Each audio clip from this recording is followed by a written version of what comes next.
Hey, everybody, it's Mike here with Mike. It's going Yeah. to be one of those podcasts. Welcome to Can I Borrow Your Car? This is a podcast about collaboration. We talk a lot about referrals, but referrals are the result of effective collaboration and having a methodology around treating people a, shall we say, a old way, right? A eternal way. Um, Mike is a tremendous friend of mine. He's known me when I was incredibly successful, and then he knew me after all kinds of really hard things happened in my life, and I was not very successful. And now I'm semi-successful. Who knows? Anyways, but Mike's been a steadfast fan, not fan, but friend. He's And also fan been, too. Yeah, sure. yeah, well, like you're too close to be a fan. You know too much. But he's also been a steadfast Christian witness for me, a person who has really embodied how to be a multi-generational beneficiary of good stewardship and then to live a life worth the person that you believe in. So with that Mhm. being said, Mike also is the brand new author of a book. I don't have to yell at him anymore about publishing a book. Mhm. How many years have I been yelling at you about writing a book? Wow. At least 4 or 5. Well, yeah, Yeah. yelling 4 or 5. I was Yeah. admonishing you for another 5 before that. Yeah, yeah, you have a way of doing subtle hints to start with, and then they ratchet up after a while, yeah. So subtle. Like, subtle Yep. for me is a less volume. Yes, yes. So, Mike, tell the audience a little bit about yourself, who you are, what you're up to. Okay. Always been a business, person. Business runs in family. I'm 3rd generation in business, started with restaurants and property management and kinda go from there, but I always had this war inside of me because I'm somewhat of a unicorn in that I have the heart of a pastor and the drive of an entrepreneur, and, those 2 don't always jive, so I went down the road of, I'm a speaker or whatever, so I must be a pastor, and started enrolling in all those classes and found out very quickly that I am a rancher, not a shepherd. So that changed the path pretty quickly, more into the business side of things. But I still have a heart for people, and hence the name People and Profit with the book that's come out. And I also, even in the time that Mike and I have known each other, have recognized that a lot of nonprofits, it's all about serving people. A lot of businesses is, make money at whatever cost. And I knew that there had to be a better way. And I've seen case studies and shared some on how it is possible to serve people and make a profit. So how's that for? That's wonderful. Like, he's married to a wonderful woman, 2 Mm-hmm. beautiful children. Yep. His wife, Heather, is a strong woman Mm-hmm. Yes. in every sense. Well, the easiest way to say it is when God created her, he was thinking about me. So, Yeah. yeah. Yeah. Yeah. Woo, she's incredible. She's incredible. So, like, what people may not know is that Mike Cook was like one of the most lethal cold call salespeople for Next phones in history. Yeah, for about 20 minutes. Yeah. Right. Like, Right. like that's one of the best stories. Tell them about your introduction to Sure. outside sales. Sure. Yeah. No- Most of my career up to that point was either in restaurants, property management. Everything was about advertising, and people called me. And so when my family decided to sell the restaurants, and, dad just basically said, "Hey, time to go get another job and, find your own way." Yeah. So here we go. And so, I knew enough about computers to be dangerous, but cell phones were really kind of coming in and all that. It was long before the smartphones. And so I got a job with this new company called Nextel, a local agent. If you remember the walkie talkie phones back in the early 2000s. And so day one on the job, the boss spent the morning training me how to sell stuff and, and talking about sales and all this. I'm like, okay, I can do this. And so then he said, you drive and we're going to lunch. I'll buy you lunch and we'll continue talking. Great. Okay. Job's going good. Boss is buying lunch on the first day, right? So we drive to this Mexican restaurant, one that I'm familiar with right up the road from the office. Go in and he buys lunch and we talk and he's telling me a little bit more and showing me the product and all that again. And so he pays for lunch. And we leave and we go back outside and we get in the car and I'm driving, right? So I put the key in back when you still had to put keys in the car. And I put the key in to start the car. And he said, wait, stop. We're not leaving yet. It was like, all right, this is getting weird really fast. uh, okay, what? And so he said, you remember those construction workers that were sitting at the table next to us at lunch there? Yeah. He said, he put some brochures in my hand. He said, you've learned what you need to. Go back in there. I'll wait for you here. Go back in there and sell them some phones. And so, of course, the alarms are going off in my head like, well, I can't get fired on the first day of the job. That's not going to work too well. So I tucked my head down, shamefully walked in there like the walk of, you've heard the walk of shame for different things, but this was my walk of shame that day. Walked in, of course, approached these contractors and interrupted their lunch and got shot down really quickly. And so that was my first no in sales on my first day of the job. And I had to do it because I couldn't get fired on the first day. And even if I got fired, I'd still have to take my boss back to the office, which was kind of weird anyway. So I came back out and we had more sales training that afternoon. But I purposed in my mind that day, there has to be a better way. And I'd never been in sales or anything like that. And so, yeah. And so that's when I started asking questions around and found out about the way to do it the right way, the referral way. And that led me, of course, to my friend Mike Garrison. Got a chance to meet him. The rest is history, right? Yeah. Lots of history. Yeah. Right. History. Right. Yes. None of it salacious, but history. Yeah. Mike and I were joking. I think it was last week. It's like, we're not starting any more brands. No more brands. Yeah. Right. Yeah. I've got enough of those. Yeah. Yeah. Yeah. Between Mike and I, we've got way too many domain names. That's all I'm going to say. Yeah. That's okay. Yeah. You're a great witness for me, except for that. Mm-hmm. So let's look at this collaboration thing. So in your book, People and Profit, I'm just reading the back of it. The blueprint ensures that I've read the book twice, that every individual interacting with the company, including employees, vendors, and stakeholders, are recognized as people, not merely instruments for generating profit. And so you're a unique guest because I want to get into this collaboration mix. So out of all the people that think they understand my methodology, can I borrow your car? None of them can approach your understanding of it. None of them, right? Because I don't think that people, which is why I wanted you to write this book. Sure. But I don't think that people really have the right culture of giving, that they don't have a servant's heart, and I see this, and I know you've seen it all the time, and I'm about to kick it to you, but like the problem when you look at vendors is only profitable, as only mechanism to generate profit, you get no additional benefit whatsoever. Right. And so when you think about People and Profit and you think about your book, just unpack a little bit that view on vendors. Okay, sure. You hear a lot about when it comes to customers saying there's, and other companies that there's no such thing as competition, only opportunities for collaboration. And so I wanted to take that one step further. And I will say this comes from a faith perspective. So I'm not here to, to try to convert you to anything. My name's Mike. I'm your friend. However, this is where I'm coming from. This is the background I'm coming from. Therefore, in serving people, that's everybody. It doesn't discriminate with just because they're a customer, just because they're a vendor, or, I learned in the restaurant business years ago, your employees are your first customers. So serving all of those people. And so we created the blueprint to make sure that everyone is served, and vendors was one of those there. First and foremost, from a ministry perspective, I want to make sure that the business, which has to start with, I guess I would need to back up a little bit. It has to start with an abundance mindset.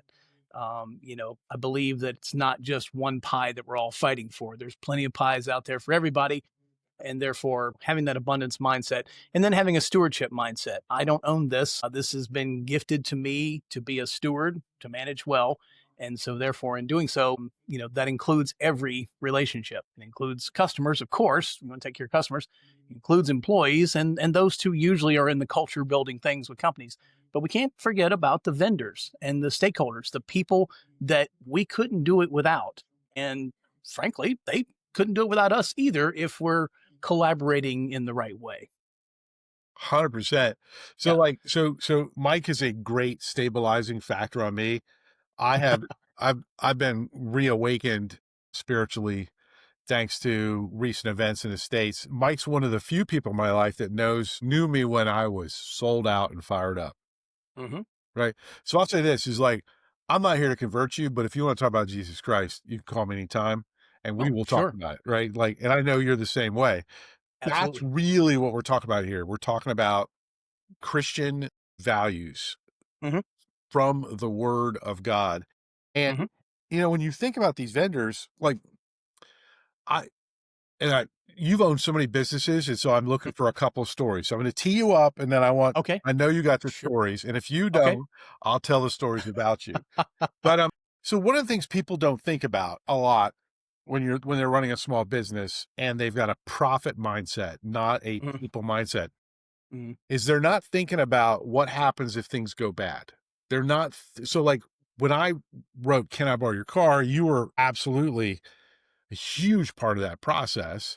You Mhm. know, what people never seem to understand is that even though I'm a pretty hard charging guy, relatively moderately intense, Sure. that at the heart of this is this deep, deep care for relationships and protecting people. That's why I was Yeah. so successful in other Mhm. organizations is I believe that the reason we have an agenda is to protect people. Yeah. So here's a scenario. And we saw this happen back around the virus time, right? We saw this happen when supply chains were strained. If you've got surface level relationships with your vendors where you're continually limiting your relationship with them Yes. to price, right? Where they will Mhm. do business with you, but they know it's going to be hard. They know you're going to be, trying to get every nickel and dime out of them. When times are tough, you're not going to have as much grace. And what people don't get is when times are really tough, what you need is people going beyond.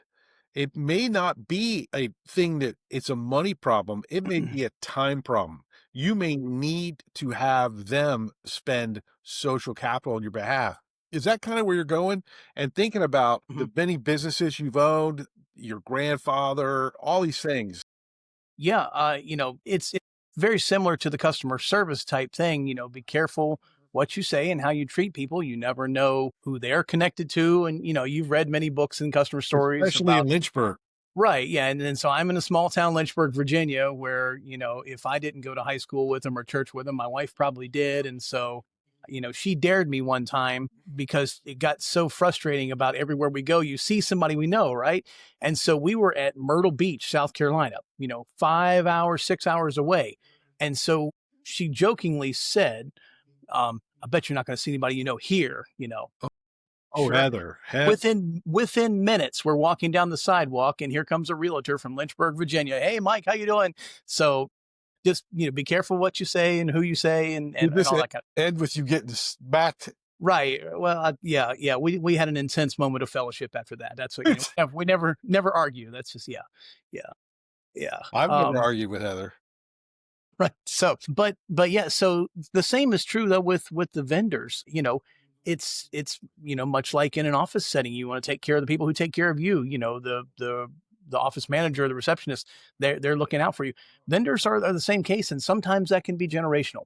My family was in the restaurant business for 30 years, from 69 to 99. I worked with them the last 10 years, and we had a company that brought the dumpsters to our restaurants, and the guy who owned the dumpster company and his two sons and later grandsons, he'd bring them in for breakfast to eat at our restaurants because he took care of his customers in the same way. And so we looked out for him. And, if he forget his wallet or something like that, we got, hey, we got you. Don't worry, those kind of things. So fast forward to just about 2 years ago, have an son is 8 years old as we're recording this now. A couple years ago, I when we can't went believe to, he's 8. Oh my I know, yeah, yeah, that's so we went to meet his teacher and his classmates. The first day, go meet the teacher and all that kind of thing as school no started. way. And turns out the last name of one of his classmates, and I got to meet this guy's dad, and I said, that name sounds familiar. Are you related to so and so with the same last name? And it turns out it was one of the grandsons that used to come in and eat at Arby's when we ran the restaurants years ago. And now I actually do business with him, the trash service. My dad gets dumpster service from them.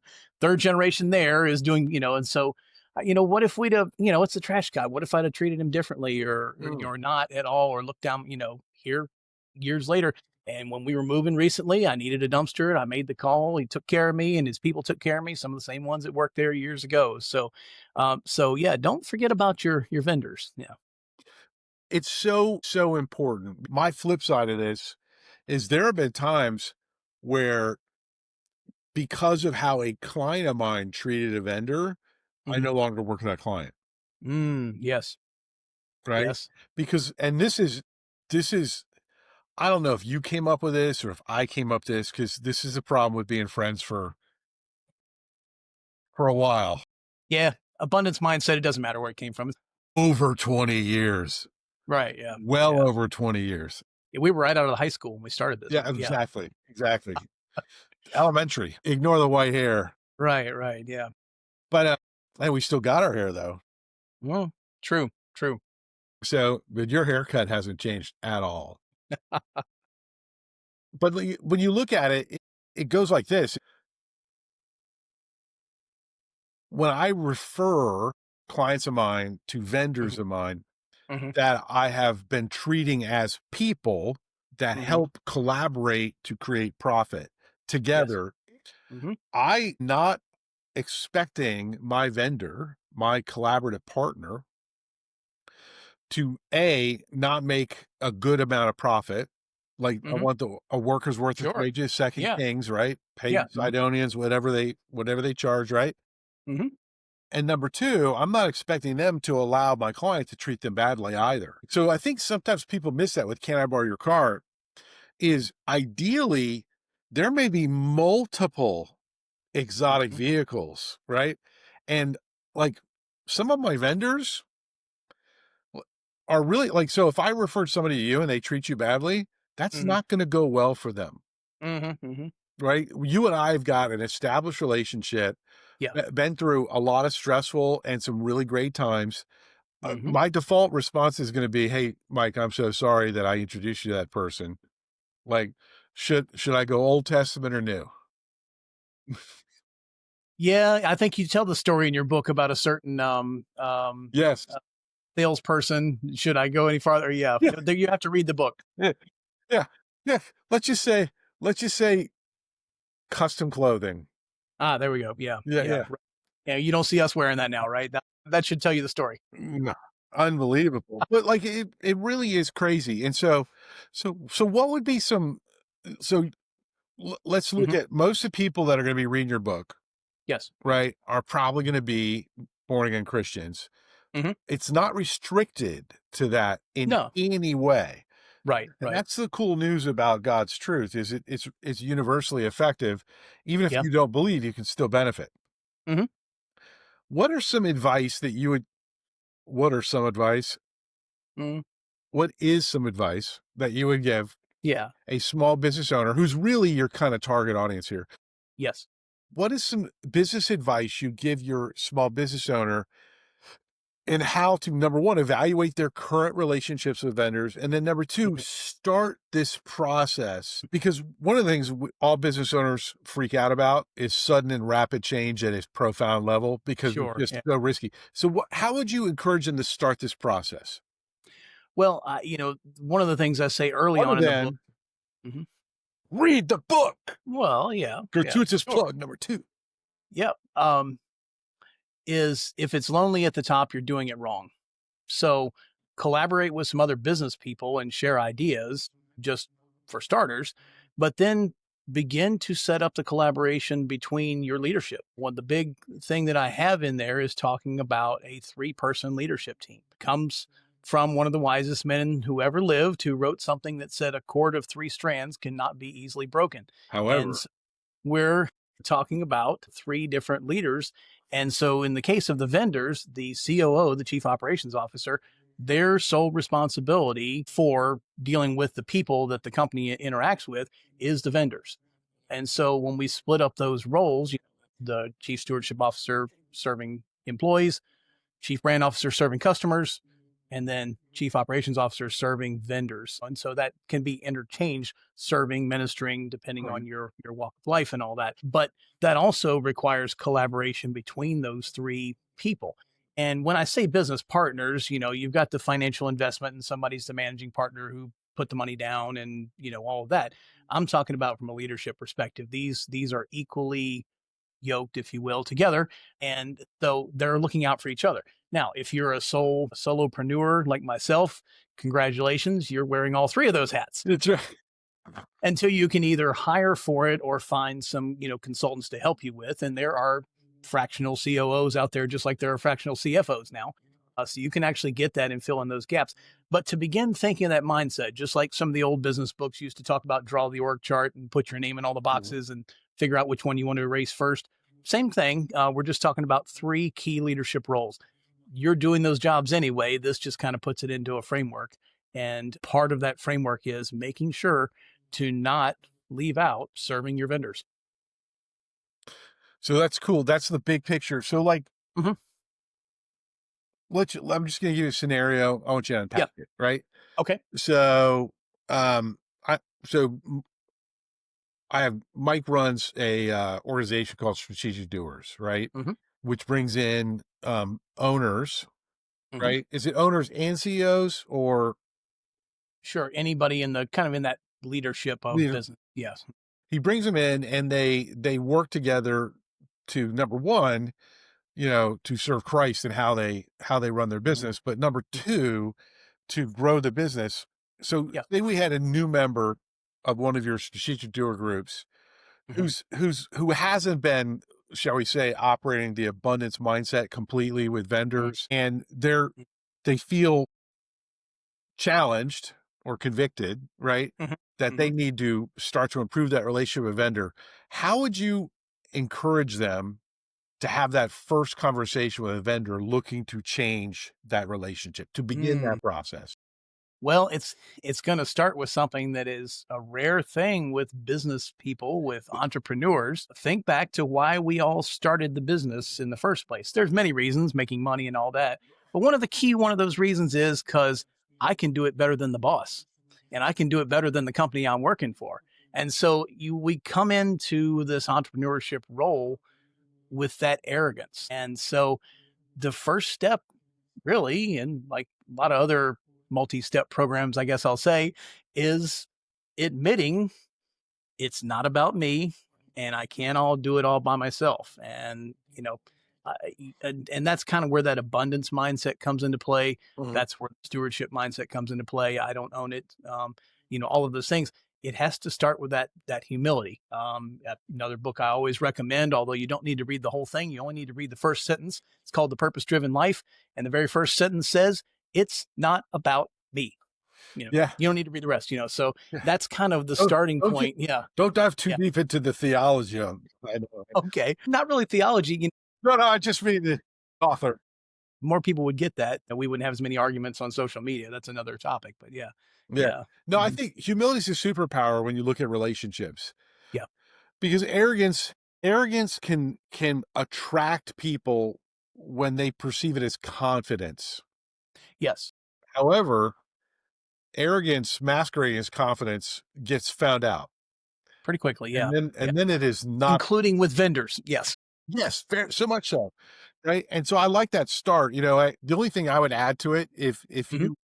if this touches you when you're listening to Mike and I describe this, is just be forthright and say, "Hey, look, I tell people what you want." It's like, "Hey, Mike, Mhm. we've worked together, and I have thought about how I've treated you as a vendor, and I have some regret.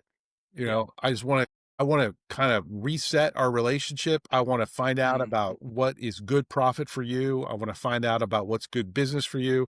I want to be mhm. a partner that returns and supports you Yes. so that you can support me. And just, you don't, and here's the good news: when you're sincere Yep. and you're authentic, you don't have to get every word right.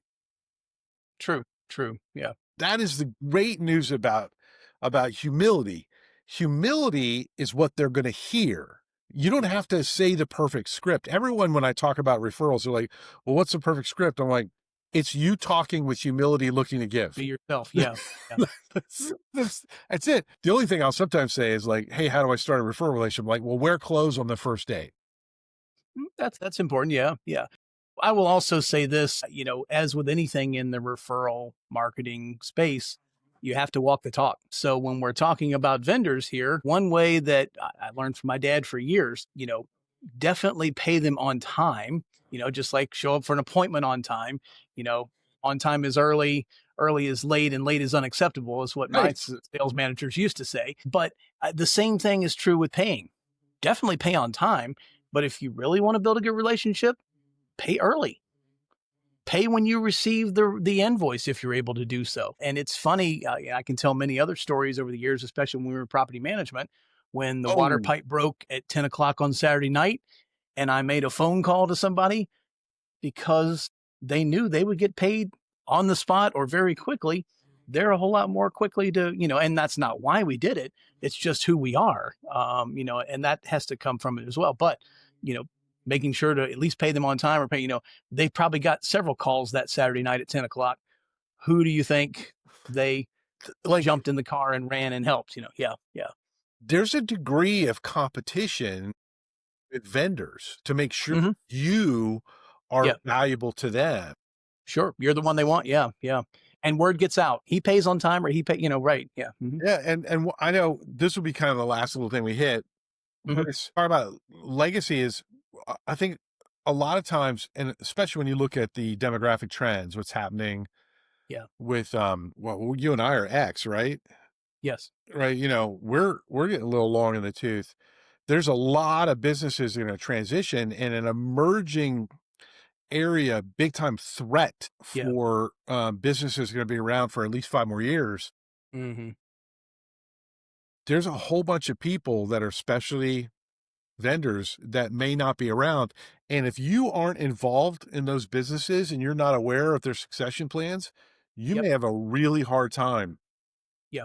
Yeah. And I will put in here at this point a shameless plug for exit planning, which I know you're Mhm. involved in. But even in the legacy type planning, which I talk about in the book, in that it's not just about passing on valuables, it's also passing on values. And the values that three-person leadership team and mentoring the next generation of leaders, not just saying, hey, selling the company, good luck, here's the handbook, take it and make it your own. This is the DNA of the company. These are our values and we want to make sure that those continue. Serve those vendors, no matter whose name is on the door of the office. Yeah. 100%. I'll just give everybody a little news flash. If your vendors don't already have an internal 3-person team exactly like or bigger than what Mike described, Mhm. that's not a saleable business. And that business Mm, is a tremendous risk.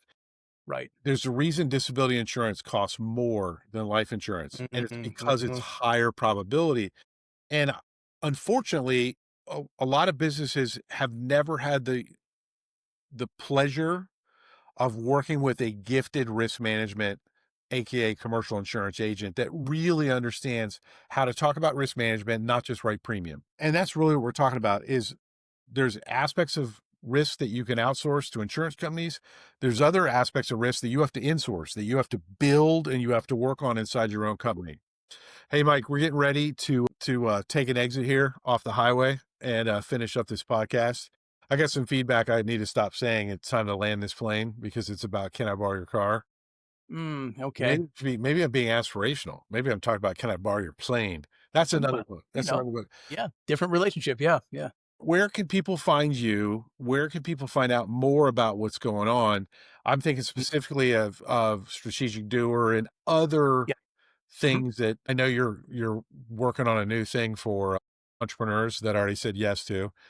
Damn Yes. you. So But yeah, as far as for the book and all that, you can go to buildhisbusiness.com. That's the website for that. But also is part of strategicdoersgroup.com. It's kind of a long, funny name, but all of us are doers. We just have to be strategic about it. So it's an easy way to remember it. But 100%. Well, cool, man.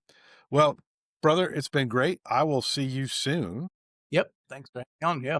It's about time for another barbecue migration. I think I owe you a trip to Lynchburg, so it's on me next. Best way to meet is over good barbecue. Yeah. Maybe Yeah. we'll rope Jen Marie in. Hmm, You know, never know. she's not a person who appears to like food as much as we do, but she's Hmm, good company. So, all right, cool. brother. I All appreciate you, right. man.